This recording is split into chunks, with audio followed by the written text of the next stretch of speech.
I think all too often we as entrepreneurs don't give ourselves enough time to dream and wonder what our life could look like in the future. In today's episode, we're talking to Pieter Nuenen. And what's so cool about his company is that he helps people relocate from a home country to Lisbon, Portugal. He talks about the journey of his company and what they do to provide exceptional customer service as he guides people through this journey of relocating to a whole new country. So if this is something that you've ever thought about or wondered, like, how does that process even work? Could it be a reality for me and my family? You're definitely going to want to tune into this week's episode because there's so many good things that we cover about what does this process look like? What does his process look like? And how to choose a company to help you relocate if that's something that you're interested in doing.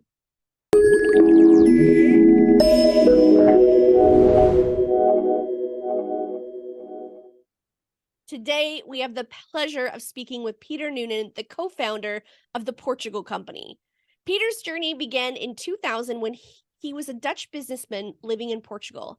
After falling in love with his beautiful wife, Alice, they began to build a life together and eventually purchase a property in Lisbon's central neighborhood. Their love for Portugal and its culture continued to grow, leading them to acquire property in central Portugal in 2014. This dream of running an Airbnb and small farm eventually turned into a successful relocation company that they run today, which offers real estate support, tax, and fiscal advice for those folks looking to relocate.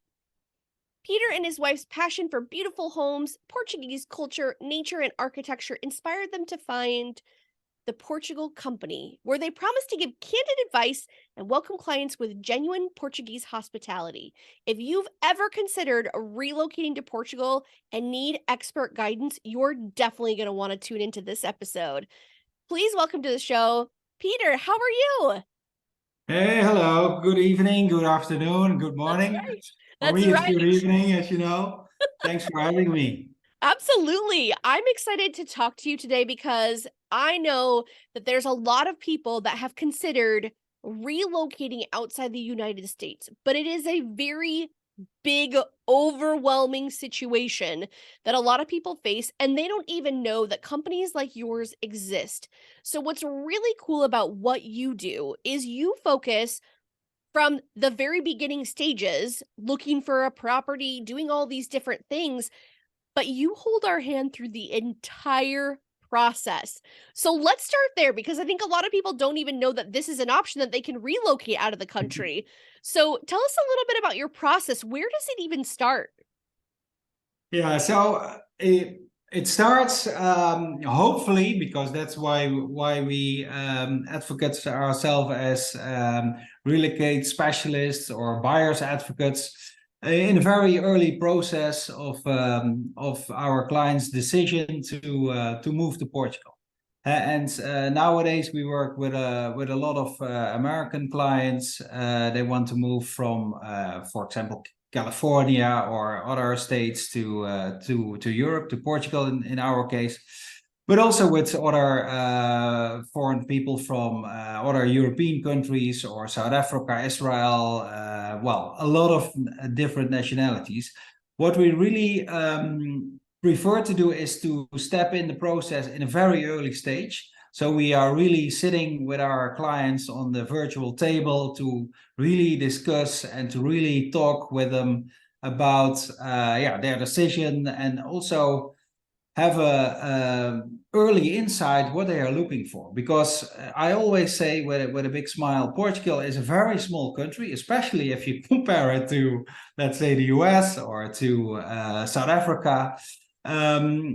But the country, although it's geographically small, has a lot of variety in nature, in culture, and also in a climate zone. So that's why we really think our added value is best as we are at the table talking to our clients in early stage. That's really can make the difference. Well, I know that you guys primarily focus on that client journey from start to finish. What are some common mistakes that businesses can make that, if they don't have those journeys dialed in with their business, what are some common mistakes that you see? I think, as we are really focusing on customer experience and the customer journey, and as I said in our little introduction to you, we really focus on quality and not on quantity. So for us, it's about 25 to maybe 30 projects a year. Can be a little bit more, can be a little bit less, but that's more or less what we do. And then indeed from the end or from the beginning to the end of a process for people to relocate. So I think that's really what our focus is. And sometimes every, let's say, twice a year, we are kind of tempted to really scale our business in terms of quantity, because there is a lot of demand. A lot of people are reaching out after a webinar like this or whatever. So we are like, okay, let's scale it and let's grow. But what we really think is most important for us is to keep it not small, but keep really the quality and this customer journey in the core of our business. And what I see in not in competition, but also in completely other service industries, that people or that entrepreneurs want to scale it very fast. And I think there you can make kind of a mistake or a misunderstanding with your customers, because they want definitely added value and quality, right? Rather than just a little bit of attention and a little bit of advice. No, they want it all. They want all your attention and all your added value. So that's why we really want to keep it focused on quality and really focus on this customer journey. Well, and some ways that you do that, do you limit the number of customers that you work with? Is there certain things that you do to make sure that you maintain that exceptional level of customer service? Yeah, I think it's not a we didn't work it out in a process or in a specific way of working, but as I said, we try to jump in the process in a very early stage. So we also have kind of a way to manage expectations and timing, because I think the mentality of taking decisions between Americans and Portuguese people it's a bit different. I'm not saying completely different, but in America things are a bit faster. It's more business wise. The perspective is different. Whereas in Portugal, let's keep it really clear. It's the south of Europe. It's a bit slower. So the quality of life might be higher, if you know what I mean, because things are not turned around as fast as in the US. So I think we are really taking care of that process and try to manage expectations, and also try to translate the demand and the perspective of our clients, wherever they come from, into a more Portuguese style and Portuguese mentality. Because imagine if you want to work with a Portuguese bank, or you want to have an appointment with a Portuguese real estate agent. Yeah, maybe in the US, it's very common that they jump on it, and then the next morning you can walk into the office of the bank, or you have this appointment with the realtor next day. Here in Portugal, it's a bit different. And so that's why we try to translate and to, not get ahead. We always say our clients don't get lost in translation. It's bureaucracy, it's culture, it's the language, of course. They're all barriers. And that's why we want to be in the middle of this process for them. Well, and what were some ways that you determined? I'm sure even though every situation is different, I'm sure there's some through lines that you found when working with clients. What are some ways that you guys developed, these timelines or benchmarks that people are going through this process? Yeah, I think timing is very important, as I said, and it's not only the difference in timelines or in expectations, but also imagine you want to move from California to Lisbon, the capital of Portugal. Some people try to do that in a couple of weeks, other they have a timeline of, let's say, 9 months, but it really depends. And these things we don't have in our hands. I mean, we work with American and Canadian clients that we helped to buy property here in Lisbon. I'm talking about new built apartments, for example, in the middle of the city. And the buildings and the apartments, they are completely ready. They are completely 100% ready to move in. One thing is missing, that's a license, and the license needs to be issued by the town hall of in this case of the Lisbon town hall. And some people are already waiting for over 6 or 7 months. So that's something, yeah, you never know at the beginning because, but it's also not in our hands. We can't manage that. I mean, we can talk to people and say, hey, imagine, take that into account. So do not yet sell your house in the US or have a temporary solution in between. But that's really difficult. So every process is completely different. And also every process has 1, 2, or maybe 3 or even more surprises in it, which is sometimes it can take longer. But we also have seen cases that we have helped people to sign for the new property in maybe 30, 40 days, which is pretty fast for Portugal. Wow, I feel like there's always surprises in real estate, no matter where you buy. Yeah, There yeah. that always pops up. What are some Yeah. ways that you utilize technology? Because when you're first meeting with clients, I would think that is it always in person? Is it virtual? How do you guys handle that? Yeah, good question. Good question. So sometimes it's really in person at the ground here in Portugal. And when people are traveling from, for example, the US to Portugal, we prefer to meet, of course, and to sit down. But sometimes it's via Zoom or Teams or a virtual meeting. We have even had a couple of processes that were completely virtual. So people didn't travel to Portugal. And so they asked us to be their eyes and ears. So what we did for them is show them different properties by means of videos, images, setting up virtual calls and meetings. And we really treated every step in the process online with them. And then we set up a power of attorney with a Portuguese lawyer. So the lawyer could sign, and we got the key at the signing of the final deed. And only after that, the client flew into to Portugal. So we handed over the key the first time we met in person, which is, for us, it was a bit it was a complete new style of doing business. Let me be very honest. Also with a bit of extra responsibility, if you know what I mean.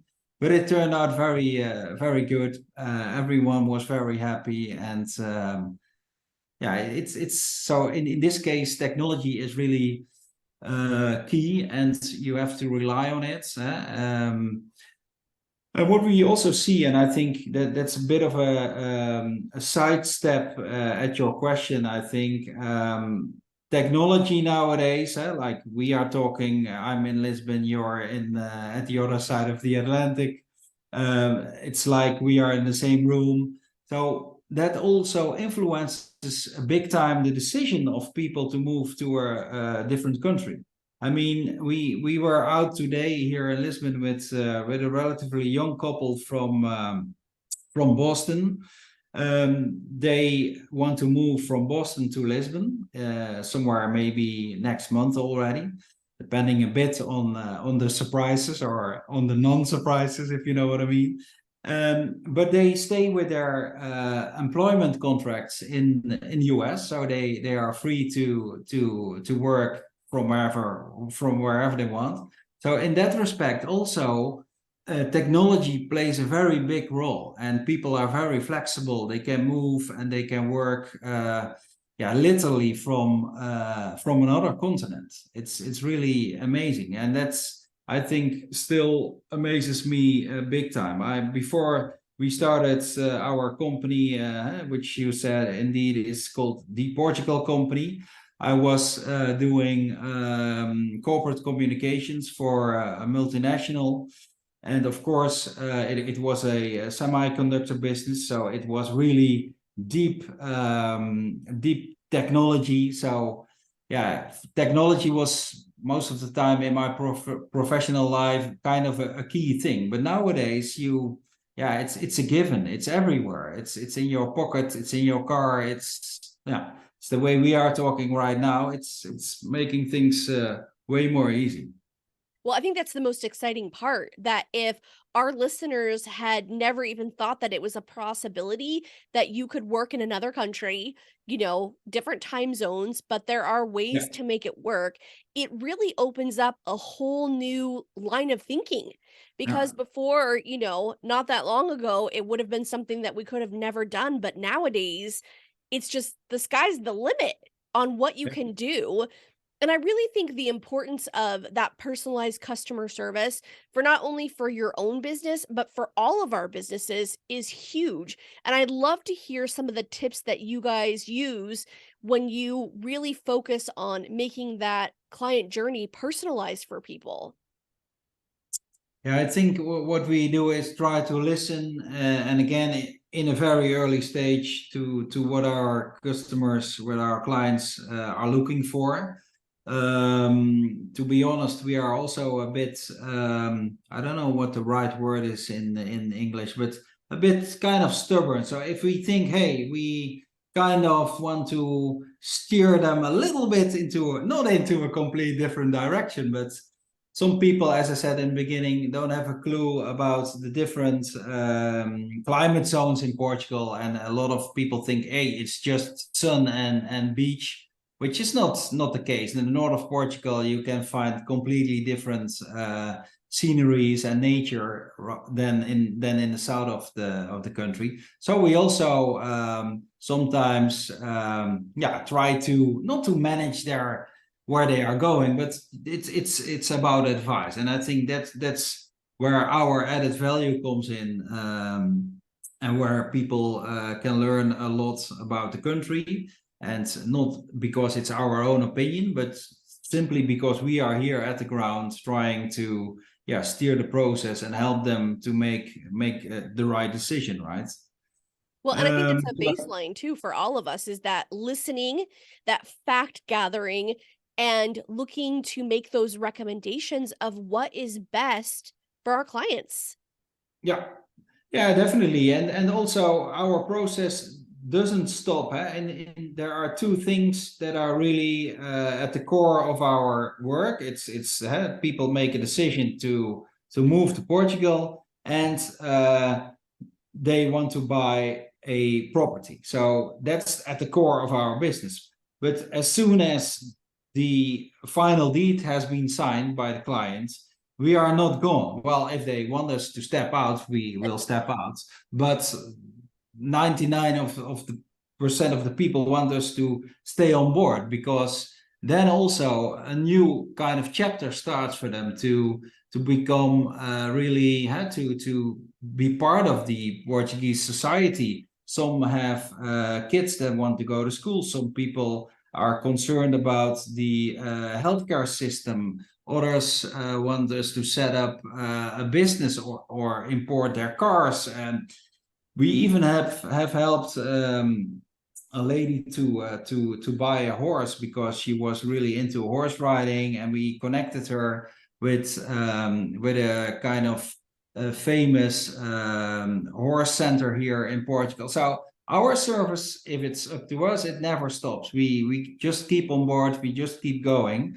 But it's of course always, it's we listen and we feel if there is a common ground to do so, of course. And I think that's where the customer experience, that's really at the core of our business.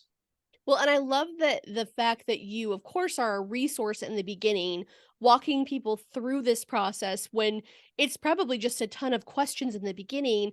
And then even after things are wrapped up, but it really isn't wrapped up because you continue to work with clients and to be that resource for them if they need, which I think is what all of us as small business owners really strive for, is to be there to support the clients after the sale, after that initial conversation, to make sure that they are always getting what they need, as well as that we can be a resource. And if Yeah. people are looking to connect with you, if they're like, listen, I want to talk about this, I want to talk about maybe moving to a different country, what's the best way that people can connect with you? Yeah, I think one of the ways is just to have a look at our website. We have not a lot of property listed on our website. That's not the way we work. We really want to listen and to hear from our clients what they are looking for, and then our process kind of starts. But please have a look at theportugalcompany.com. That's the name of the company and the name of the website. You also can send us an email via support@theportugalcompany.com or reach out via WhatsApp. It's all on the website, so easy to find.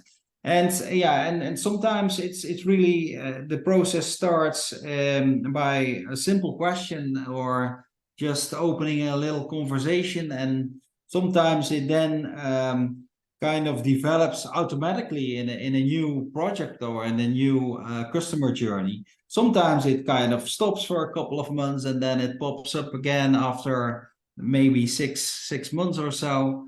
But yeah, for us, it's as I said, it's not a standard procedure. It's always giving some insights, sharing some knowledge, and answering some questions. And then sometimes it also dies. I mean, sometimes people just think, okay, no, this is way too whatever, way too far or way too early for me and my family. So then they just kind of are tempted to ask a couple of questions or to read a bit on our website. And then they think, okay, maybe in 5 years or 10 years or although I think it's never too early. I mean, it's fun. I'm myself. I'm a Dutchman. I'm born and raised in the Netherlands. So for me, moving to Portugal was not a big step. I mean, it's from one European country to another. Although there is a lot of differences, believe me, between the north of Europe and south of Europe. So imagine the south of Europe and the US. It's a lot of fun, and also let me be very honest. It also can be very frustrating when it comes to bureaucracy or managing expectations. But in the end, I think it's one of the most beautiful things you can do. Move from one place to another and kind of indulge yourself in new culture and new experiences. And that's why we are here to help and to reach out our hands and to see if we can make the process and the decision a bit more easy and more fun. Absolutely. Well, thank you so much for spending time with us today. I really appreciate it. Thank you, and I appreciate it as well. Looking forward to questions or whatsoever. I'm very open to share all my knowledge and all my insights. Thank you.